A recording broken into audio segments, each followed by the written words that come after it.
right, so I'm Cassie Viella, realtor here in San Antonio, and I'm going to do my market update that I do every other week for you guys.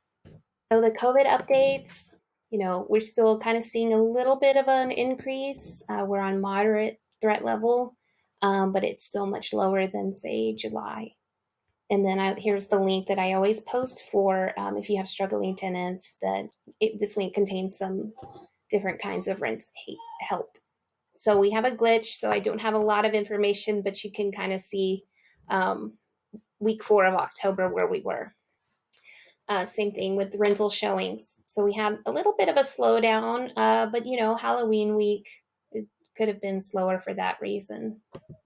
And then weekly home sales, we're kind of seeing the same trajectory that we see every month, and we're kind of ticking back up towards the end of the month spike. And then the median price, again, just continuing to kind of rise over time. We're up at 275 this past week. And that's definitely what I've seen anecdotally in the market. So since we didn't have any data, I thought that I would just pull up some numbers on the mortgage forbearance, since that kind of affects us. That definitely affects the health of the market. And I just want to look for, anything that's coming down the pipeline. And so what I found when I was, looking for different statistics is that the most common forbearance programs are those that have FHA or VA loans, which makes sense because those are more typically first-time buyers. And so, those are the highest. Those are, at 1.12% of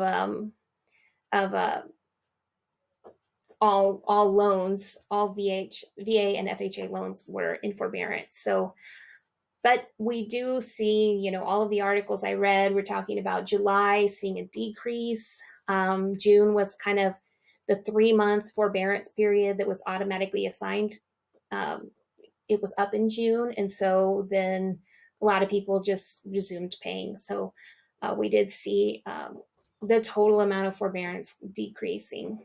And then this one I thought was interesting. It's, showing the amount of people who, or the amount of confidence people have in the ability to make their next payment.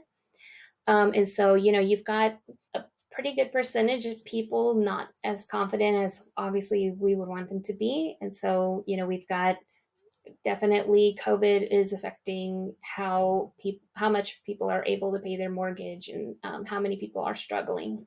And then here's some numbers from CNBC. 3.6 million homeowners are still in forbearance, 6.8 of all active mortgages.